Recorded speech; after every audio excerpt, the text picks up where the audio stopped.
Alright, what's up? Wait. Alright, what's up? Today, we are watching Mr. Nightmare. And, and I don't like horror stories, so if I scream so loud to the point where my mic breaks again, I don't.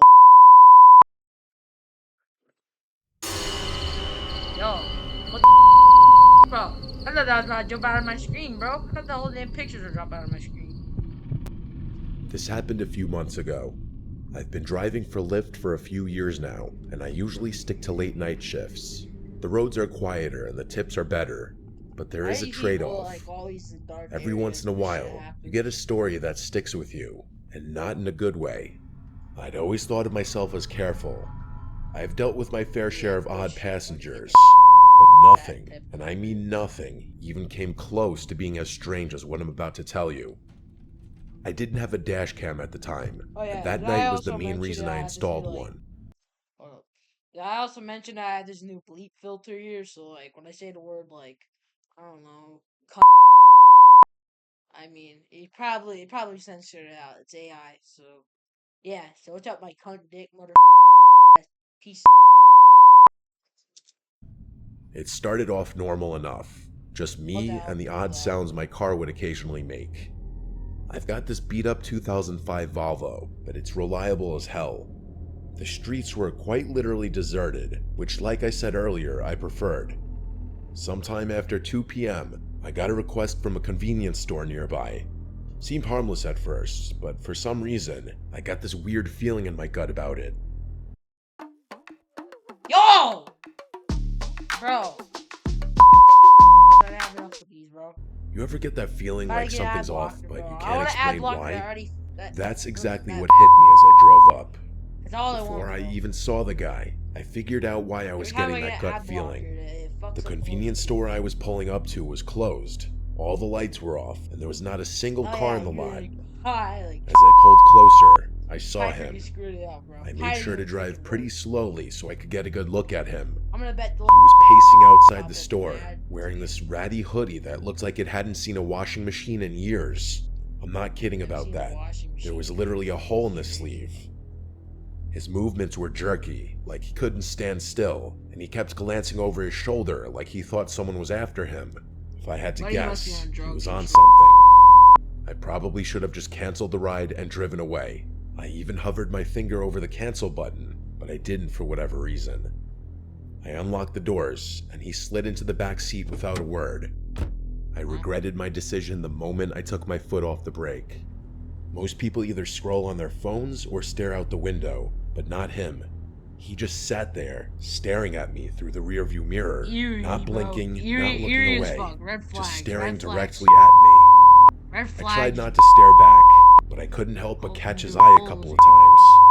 He looked kind of angry, which was also pretty unsettling. I tried to ignore him and turned on the radio to break the silence. I don't even remember which station I clicked on, but the moment the music started playing, he snapped at me to turn it off. His voice was deep and a little raspy, and I could tell he was a smoker right away. That kinda caught me off guard, and I jerked the steering wheel a little bit. I resisted the urge to look at him in the mirror and just did as he said, gripping the wheel a little tighter.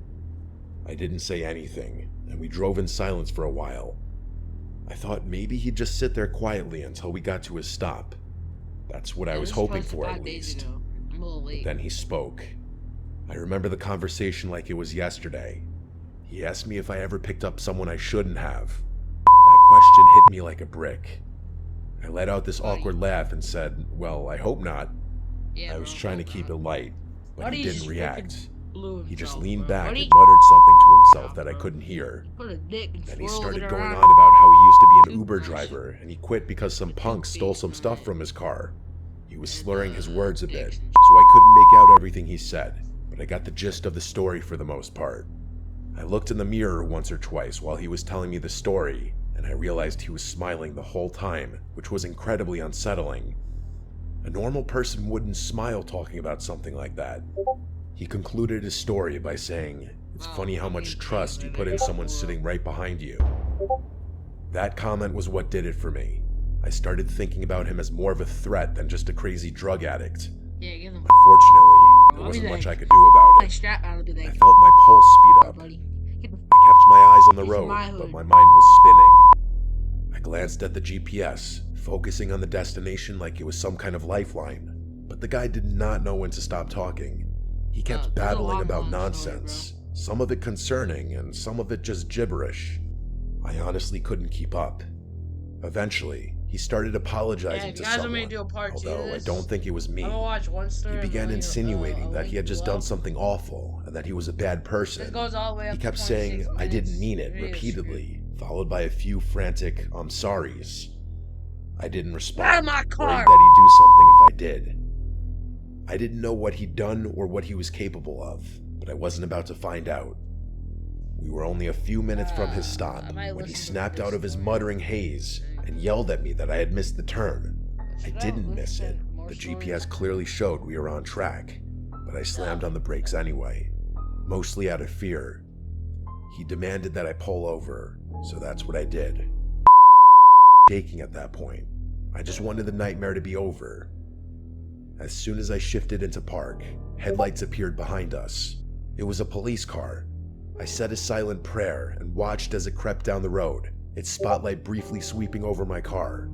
The guy in my back seat slouched down like he was trying to stay out of sight. I turned my head and saw him lying almost perfectly flat on my back seat with his eyes closed. I whipped my head back around before he saw me, trying to keep my breathing steady. He stayed in that position for a really uncomfortable amount of time. I wanted to ask him to leave, but decided against it. Eventually, he lifted his head and told me I had gotten lucky. Before I had a chance to do anything, he opened my car door and disappeared. Yo! Dude! Where are you? Disappeared. I ended up calling my shift short after that. I was shaken up and didn't feel like driving around anymore. It wasn't until a few weeks later that I came across something on my phone that proved how dangerous of a situation I had been in. According to a news article, a convenience store had been robbed on the night I picked up that passenger. It was 2 blocks from where I had picked that guy up. It makes me sick knowing I was inches away from a dangerous criminal who could have harmed me if he had chosen to. I'm a little scared to contact the police about this. I try to avoid law enforcement for various personal reasons I won't get into. I'm not really sure if my report would even help. Either way, I'm much more cautious about who I let in my car. Buddy, don't listen to this mother. You can't call the cops for personal reasons. Like, try to listen to story 2. Let's see how long this is. Story. Oh, the longest out of the bunch.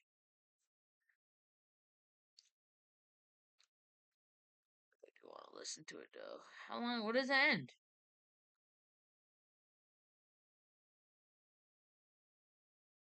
Yeah, it's doesn't change. So it's like the longest out of the bunch. Let's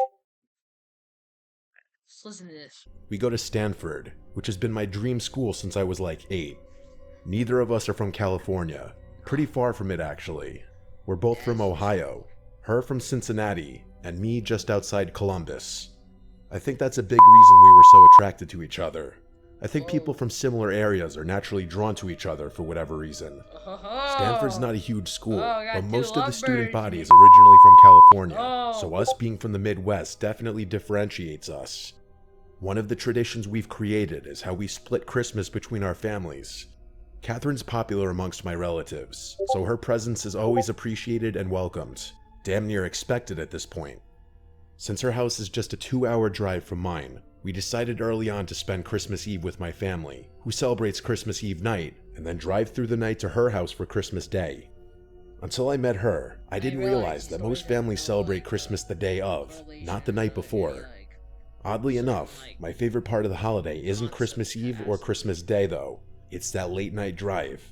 It's become its own little tradition, something we both look forward to every year. The first time we did it still remains one of my favorite memories with her.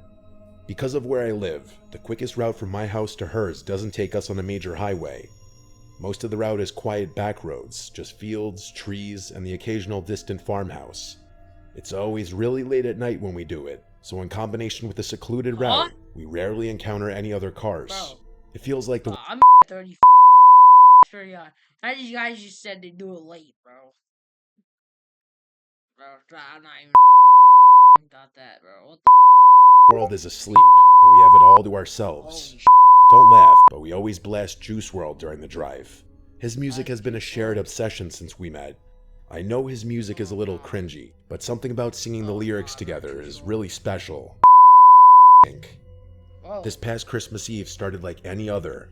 After a wholesome night with my entire extended family, we packed up my car around midnight and hit the road. The snow was falling lightly, and the roads were deserted as expected. With the music and heat cranked up, everything felt perfect. That all changed in an instant though. What I'm about to describe to you is still one of the most unsettling things I've ever experienced. Probably the most unsettling thing.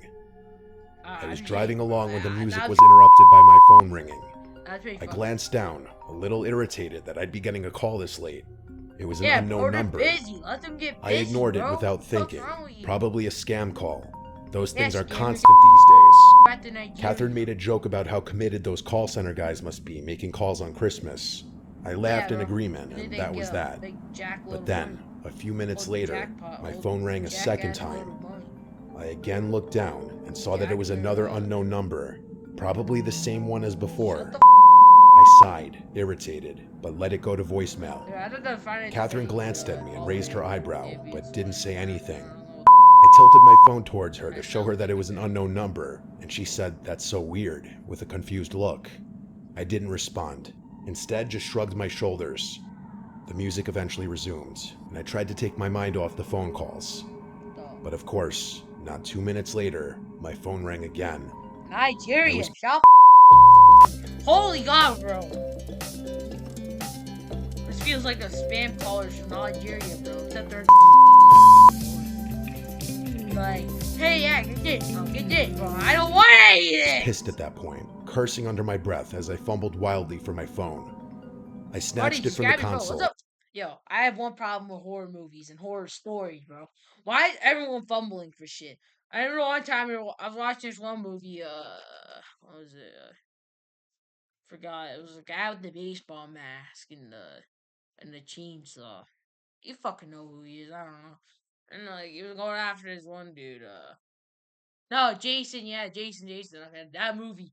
And I was watching it, and I remember, like, there was an old lady on one scene where, like, he was about to kill her. And, like, she kept fumbling for the fucking door. 1960. Piece of door. I couldn't even take a feather before it fell over. She was fumbling for it, trying to figure out how to open up a freaking doorknob, bro. Like, first of all, you fucking turn it. But I guess when you're getting chased by a murderer, I guess you become mine turns into a fucking potatoes, and then you can't open There's a freaking there stroke. I mean, I don't know, some people just fumbling for shit and just not knowing.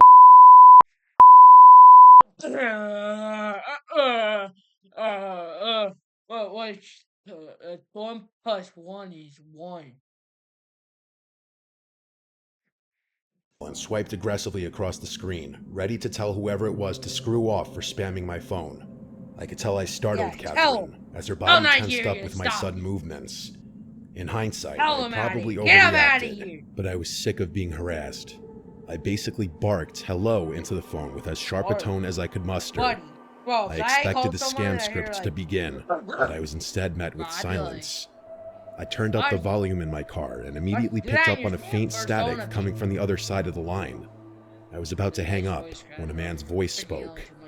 The voice didn't belong to anyone I knew. "Hello, Luke." I was so caught off guard I nearly swerved off the road. I couldn't speak. Hello, Luke, bro. What the fuck? Bro, I gotta say, bro. Yo, what, who bro, yo. Bro, did I just skip like a whole damn entire minute? Yeah, no fucking shit. Damn minute. Speak. I felt my whole body starting to itch, which always happens to me when I'm nervous. Before I could respond, the man continued.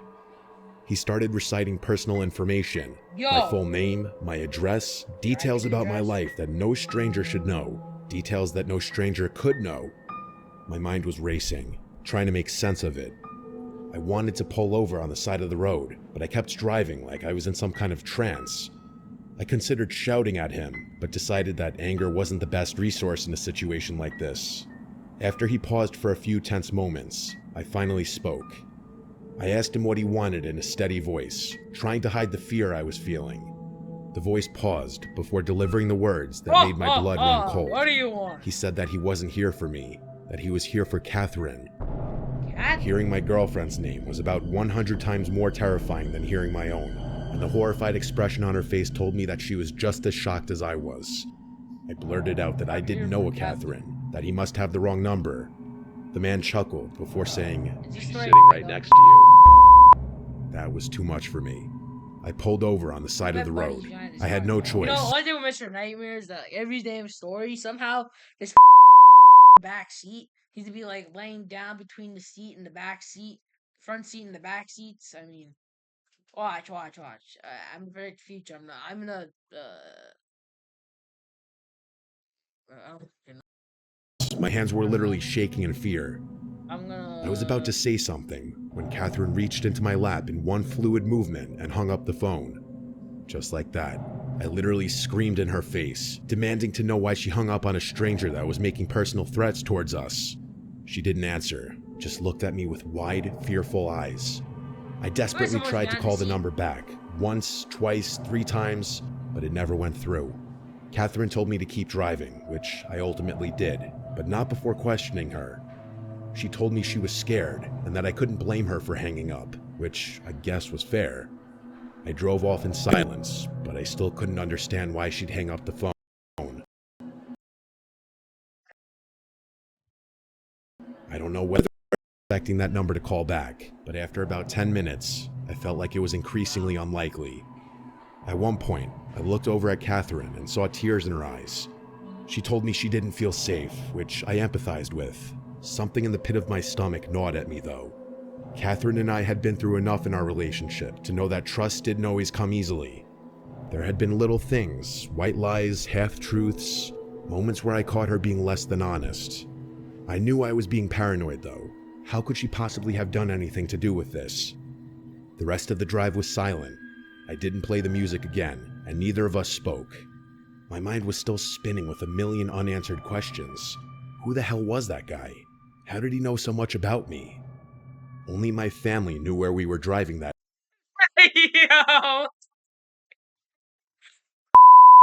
Yo, virtual drive through the snow and mountains at night. Not even noticed this, bro. ASMR, bro. What the? Yo. Dude, this just came out of nowhere. What the? Bro, buddy, just freaking download the video. Go to like the YouTube download website. At night, and they'd never pull a stunt like this. I was 100% sure of it. I couldn't think of another explanation, though. Even when we finally pulled into Catherine's driveway, I didn't feel much better. It's been almost a month since this happened, and I have yet to get my answers. Neither of our family members were responsible. We asked all of them. Catherine swears she's just as clueless as I am, which leads me to believe the person on the other end of the phone call had sinister intention. Alright, well, if you guys enjoyed today's video,